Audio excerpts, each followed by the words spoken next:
क्या पवन सिंह का बॉलीवुड लेवल पे गाना आ जाने से और खेसारी लाल को कोई दिक्कत परेशानी है क्या? दिक्कत परेशानी साफ साफ दिख रही है।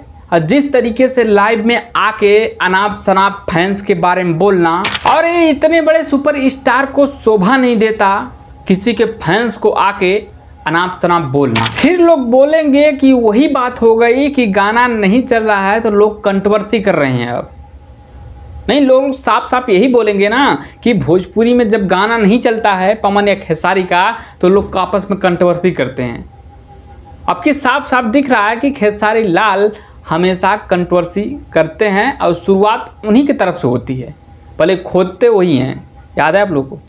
और फिर दो चार लोग आके मजे लेंगे और वो शोभा नहीं देता ना भोजपुरी के सुपरस्टार को। नहीं, दिक्कत कुछ नहीं है। और जो उनके यूट्यूबर हैं पवन सिंह के, उनसे दिक्कत है, क्योंकि पवन सिंह का कोई भी गाना आता है तो लोग लेबल और कंपैरिजन करने लगते हैं और उसी को बात को लेके खेसारी लाल चिढ़ जाते हैं।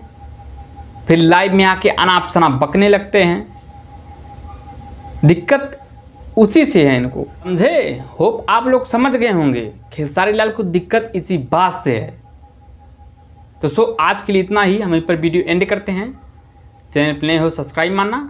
और शायद हम ही लेट हो गए थे, ये खबर पहले भी आप लोग देख चुके होंगे, बस शायद हमारे वीडियो आप लोग देख रहे होंगे तो आप लोग को थोड़ा मोड़ा सीख मिली होगी कि खेसारी लाल और पवन सिंह में कंट्रोवर्सी हो ही रही है। पता है आप लोग को, जब से गाना आया है मेहरारू 2।